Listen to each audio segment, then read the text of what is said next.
Hello, Washi! Laundry day na naman! Yay! Anong meron? Mancha ng chocolate, Oh. putik, may libag pa!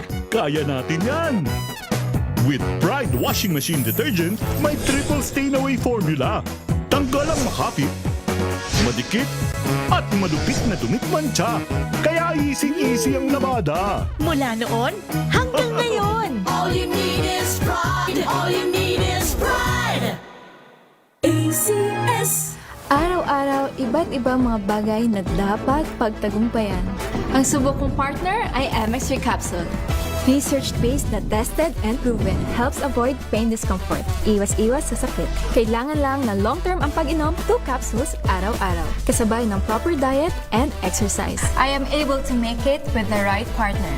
MX3, dito ako believe! Mahalagang paalala, ang MX3 capsule ay hindi gamot at hindi dapat gamiting panggamot sa anumang uri ng sakit. Amoy forever. Amoy LQ. Amoy New Calab Berry Blooms. Amoy kala, amoy good vibes!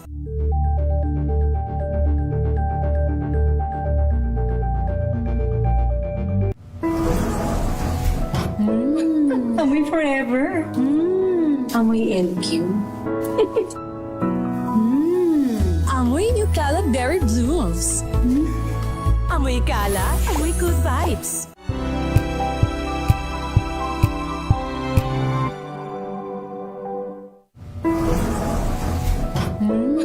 Amoy forever. Amoy LQ. Amoy New Calab Berry Blooms. Amoy kala, amoy good vibes!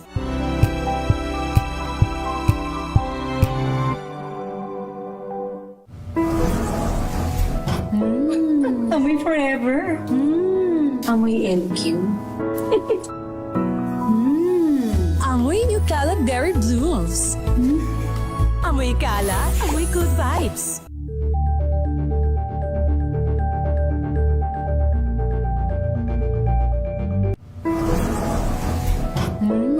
Amoy forever. Amoy LQ. Amoy New Calab Berry Blooms. Amoy kala, amoy good vibes!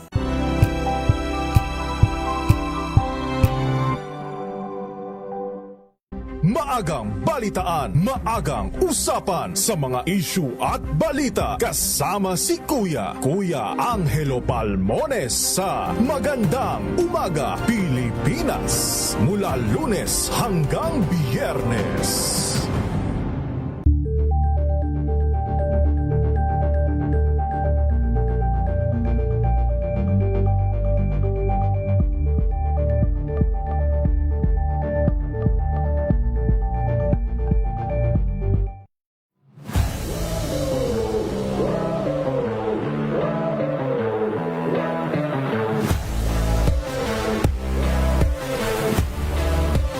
Ang Morocco as a team, it's all about culture. Toughness is a good way to describe Morocco because, you know, we're not one of the most talented teams, but we're able to come together and make it work. Our team is not the most talented, but the grit and the grind and the heart and the hustle that we give every single game, that makes us a competitive and a professional team.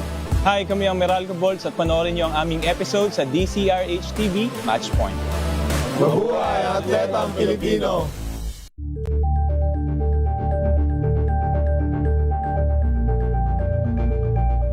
Curious ka ba sa maraming bagay? Kami na ang bahala dyan. Aalamin, tutuklasin at bibigyang linaw namin ang mga katanungang bumabagabag sa inyong isipan. Sa programa kung saan ang bawat sagot ay galing lamang sa mga eksperto. Ang Expert's Opinion, tuwing linggo alas 3 ng hapon, dito lang sa DZRH TV.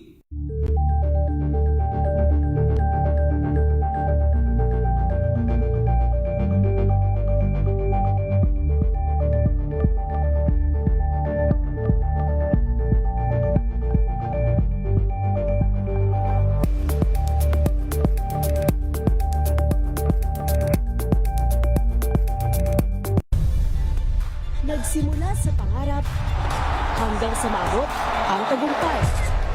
Iba't ibang kwento, iba't ibang mukha ng atletang Pilipino.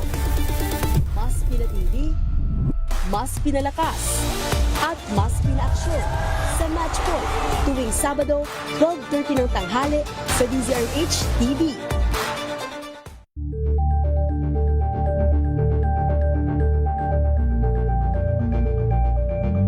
Abangan this Saturday. Hi, we're Shamrock, and you are watching Scene Zone. Ang bookingan. Sino naman ang may baong maintenance? Ay, tulad po ng Sir Bradley. Sa gout. Ayun. At pangharana ng Alipin Hitmakers. Ako'y alipin mo kahit hindi batid. At aaminin ko minsan ako'y manhid. Mapapanood alas 12 ng tanghali dito lang sa DZRH TV.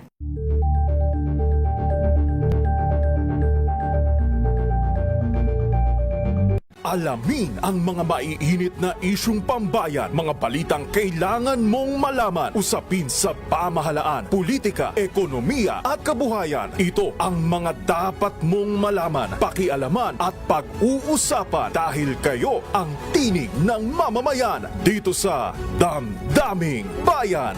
Live sa DZRH Radio, DZRH TV at DZRH Digital. Kasama sina Lakay, Deo Macalma at Elaine Apit. Araw-araw, Lunes hanggang Biyernes. Damdaming Bayan.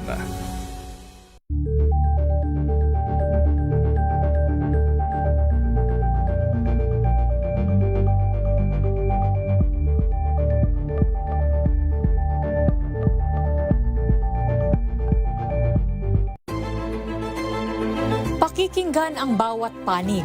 When you fight for justice, think about the queer people. Kung hindi kami magkukwento, sino ang magkukwento para sa amin? Ang mga panawagan, ipababatid.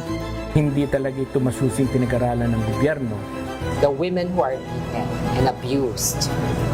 It's time to listen to their voices. Tunghayan ang iba't ibang boses, mga kwento mula sa iba't ibang anggulo. Dito lang sa Point of View. Mapapanood tuwing linggo, alas 12 ng tanghali sa DZRH TV.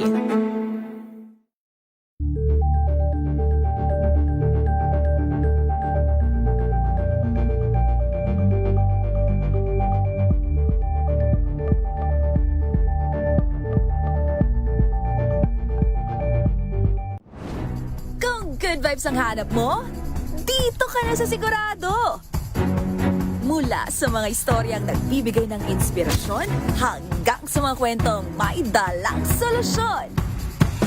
Mga balitang pampagaan ang pakiramdam at pampaganda ng araw.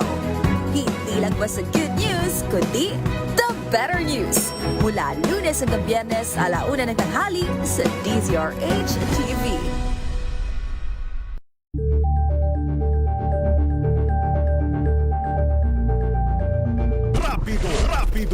Rapido, hataw, balita. Balik po tayo mga kaibigan sa Rapido Hataw Balita mula naman po sa mga probinsya. Ratchada Probinsya RH. Rapido Hataw Balita RH. Hot pursuit operation sa mga pumatay sa Coast Guard Commander ng Zamboanga, Sibugay. Nagpapatuloy. Report mula kay RH19, June Dimakutak. June. Lakay, ongoing ang manhunt operation ng IPIL, PNP at AFP laban sa mga suspect na bumaril patay sa isang Lieutenant Junior Grade ng Coast Guard ng Zamboanga, Sibugay. Sa tulong na ilang witnesses at kasalukuyang naghahanap pa ng CCTV cam sa lugar na maaring nakunan ang mukha ng gunman. Dead on the spot sa loob ng kanyang sasakyan ang tumatayong commander ng Coast Guard, IPIL Substation, habang nasa bahagi ng Barangay Veterans Village, IPIL, Zamboanga, Sibugay kagabi. Sa report mula sa IPIL Police Station, ang biktima ay kinilalang si Lieutenant Junior Grade Lenny Itang, tumatayong commander ng Zamboanga, Sibugay Coast Guard Station. Nabatid Lakay na bumili lang ng 4 na coffee tea sa biktima at nang pabalik na sa kanyang sasakyan habang may kausap sa kanyang cellphone pagkaupo nito sa driver's seat at paalis na sana nang lumapit ang isang gunman at sunod-sunod na putok ang malingaw-ngaw. Direklarang dead on the spot ang biktima. Sa report ng SOCO, 7 empty shells mula sa 9mm pistol ang na-recover sa crime scene. Mula sa mga kulingling na panahon sa Central Mindanao, RH19, June Di Makutak, DZRH, una sa Pilipinas, una sa Pilipino. Pasok sa ilang LGU sa Northern Samar, suspendido dahil sa patuloy na pag-ulan, epekto ng bagyong Ada. Ibalita mo yan, RH number 34, Jane Bantayan. Jane. Nagkansela ng pasok sa trabaho sa mga government offices ang ilang local government units sa Northern Samar dahil sa patuloy na pag-ulan ngayong araw sa rin ng bagyong si Ada. Ngunit tuloy naman ang opisina ng gobyerno ng ilang bayan. Kabilang sa mga nagsuspende ng opisina ng gobyerno ang local government units ng Mondragon, Rosario at Lavisares. Maging ang provincial government ay walang inilabas na anunsyo sa suspension ng opisina ng gobyerno maliban lamang sa pagsususpende ng klase ngayong araw dahil sa nasabing bagyo. Suspendido ang klase sa lahat ng antas dito sa Northern Samar. Sa ibinaban advisory ng mga local government units, nasa discretion naman ng mga pribadong opisina ang pagsususpindi ng trabaho. Patuloy ginagawang monitoring ng mga MDRMO sa kanilang mga nasasakupan lugar sa epekto naman ng bagyong si Ada. Nananatiling handa ang mga evacuation center para sa nais lumikas, lalo na ang mga nasa lugar na prone ng baha at landslide. Mula sa Aksyon Radyo Katarman, RH34 Jane Galit Bantayan ng DZRH. Una sa Pilipinas, una sa Pilipino. Thank you. Salamat, Jane. Pasok naman sa lahat ng antas ng eskwelahan sa Tacloban. Inansiladal po sa bagyong Ada. Report mula kay RH32 Jimmy Angay-Angay. Jimmy. Kinansela ngayong araw ang pasok lahat ng antas ng paralan sa syudad ng Tacloban. Ayon sa Executive Order ni Sio kaninang umaga ni Tacloban City Acting Mayor Vincent Raymond Romaldis, ito'y dulot sa Tropical Storm Ada na nakapikto sa Tacloban, Leyte at buong Eastern Visayas. Lahat ng antas at lahat ng paralan, pampubliko man o pribadong paralan para sa kaligtasan ng mga estudyante at mga guro ay walang klase. Ang syudad ng Tacloban nasa ilalim ng signal number 1 dulot ng Bagyo Ada. Ang syudad rin ng Tacloban nasa blue alert status kaya naka full alert ang City Disaster Risk Management Office, City Social Welfare and Development Office, City Health Office, City Hospital, City General Services, City Engineers Office at Traffic Enforcers kasama ng mga kapulisan na magre-responde sa anumang emergency sa posibleng epekto ng bagyo. Ang iba't ibang LGUs naman sa Leyte katulad din ng paghahanda sa lungsod ng Tacloban, nagkansela rin ng pasok sa mga paralan. Mula dito sa DYVL Action Radyo Tacloban, ito si R32 Jimmy Angay-Angay para sa DZRH. Una sa Pilipinas, una sa Pilipino. May-ari ng isang condo unit, binaril sa Sasa, Davao City. Alamin natin ang iba pang detalye. June Soter ng Action Radio Davao. Patuloy ang isinasagawang investigasyon ng Sasa Police Station kaugnay ng pamamaril na naganap sa swimming pool na isang kondominium sa kilometro 11 sa Asa, Davao City bandang alas 9:45 ng gabi, Enero 15, 2026 na ikinasugat ng isang lalaki. Ayon sa report ng kapulisan, kinilala ang biktima na si alias Ricky, may-ari ng isang auto shop at unit owner din ng kondominium. Ang suspect naman ay nakilala sa alias na Joseph, 46 anyos, may asawa at isang unit owner din ng nasabing kondominium. Batay sa salaysay ng saksi na si alias Raymond, 36 anyos, head guard ng kondominium, nagkaroon ng mainitang pagtatalo ang pamilya ng suspect at biktima kaugnay sa kanilang mga anak. Sa gitna ng alitan, biglang bumunot ng baril ang suspect at binaril ang biktima ng 2 beses sa kanang braso. Matapos ang insidente, tumakbo ang biktima kasama ang kanyang anak pabalik sa kanilang unit habang ang suspect ay bumalik din sa kanilang unit. Kalaunan, isinuko ng asawa ng suspect sa security personnel ang baril na ginamit sa pamamaril at agad humingi ng saklolo sa Central 911. Nakumpiska ng kapulisan ng isang kalibre 45 na baril, may isang bala ng chamber at isang magazine na may 6 na bala na ngayon ay nasa kustodiya ng Sasa Police Station para sa wastong disposisyon. Dinala naman ang biktima sa Southern Philippines Medical Center sa kanyang ambulansya ng Central 911 para sa agarang gamutan. Ang suspect ay nasa kustodiya ng kapulisan at naharap sa kaukulang kaso habang napapatuloy ang masusing investigasyon sa insidente. Ito si June Soter para sa DZ DZRH. Una sa Pilipinas, una sa Pilipino. Thank you. Salamat sa report na yan, Jun Sute. Samantala naman, family driver na aresto po sa drug bypass operation sa may Badiangan, Iloilo. Report mula kay Jocelyn Maque. Joe. Halos kalahating milyon na halaga ng suspected shabu ang na-recover ng Badyangan Police sa lalawigan ng Iloilo matapos maaresto sa drug buy-bust operation ang 37 anyos na family driver sa barangay Bitawian ng nasabing bayan. Base sa impormasyon na natanggap ng Badyangan Police, matagal nang aktibo sa illegal drug transaction ang subject na si alias Patrick habang nagtatrabaho bilang family driver. Nagtagal na 3 buwan ang ginawang monitoring ng pulisya sa subject bago ikinasa ang operasyon.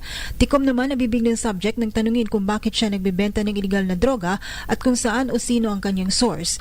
Pero inamin niya na gumagamit siya ng illegal drugs. Na-recover sa subject ang 60 gramo na suspected shabu na nagkakalaga ng 408,000 pesos at buy-bust money na 3,600 pesos. Mula sa Action Radio Iloilo, ito si Jocelyn Maque para sa DZRH, una sa Pilipinas, una sa Pilipino.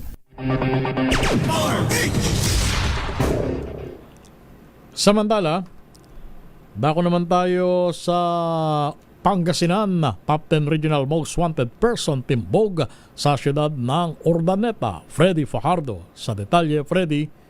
Bumagsak din sa kamay ng batas ang top 10 regional most wanted person na isang 33 anyos na binata na residente ng Villasis sa Urdaneta City, Pangasinan at batay sa ulat ni Urdaneta City Chief of Police Lieutenant Colonel Renan Tipitpitan, pinangunahan ng Regional Intelligence Division, Police Regional Office 1 ang operasyon katuwang ang Urdaneta City at Villasis Police Station sa ilalim ng direktang supervisyon ni Provincial Director Colonel Arbil Mercolio nang aristuhin ng suspect. Ang pagkadakip dito ay sa bisa ng warrant of arrest na pinalabas ng korte sa iba't ibang kaso gaya ng paglabag sa COMELEC Resolution number 11067 na may piyansang 48,000 pesos, paglabag sa Republic Act number 10591 na may piyansang 240,000 pesos, paglabag sa FIDE 1866 as amended by Republic Act 8294 with no bail ban recommended, paglabag sa Section 31 ng Republic Act 10591 no bail ban recommended, paglabag sa Section 12 ng Article 2 ng Republic Act 9165 Comprehensive Dangerous Drug Act of 2002 no bail ban recommended.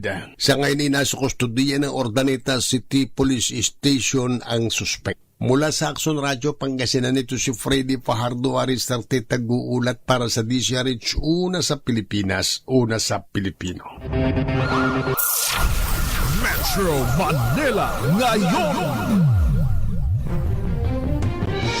Sa ating Metro Manila ngayong Biyernes.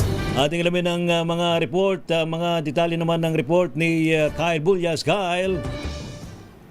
Lakay Ray Romel, nagkasa ng 4 na magkakahiwalay na clearing operation ng mga tauhan ng MMDA sa iba't ibang bahagi ng Quezon City. Kabilang sa kanilang sinuyod ang Central Avenue, EDSA northbound hanggang Bagong Barrio, Pituazon, Boniserano, Mindanao Avenue at Congressional Avenue. Aabot sa kabuoang 60 sasakyan na pinaghahatak habang 168 naman ang natikitan dahil sa iligal na pagpaparada ng kanilang mga sasakyan. Sa iba pang balita, abiso naman sa ating mga motorista, pansamantalang isasara ang ilang mga kalsada sa Pasig City para bigyang daan ng 25th Bambino Grand Parade sa darating na linggo.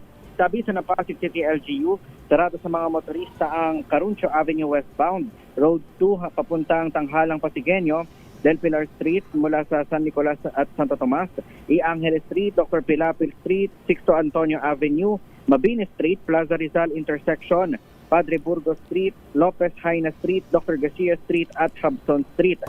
Simula yan ng 1:00 ng hapon, kaya naman pinapayuhan ng mga maaapektuhang motorista na dumaan muna sa mga alternatibong ruta upang hindi sila maabala sa kanilang mga biyahe.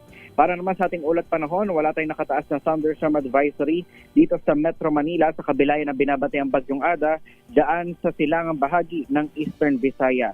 Yan ang latest sa Metro Manila ngayon. Ito si Kyle Bullias ng DZRH, una sa Pilipinas, una sa Pilipino.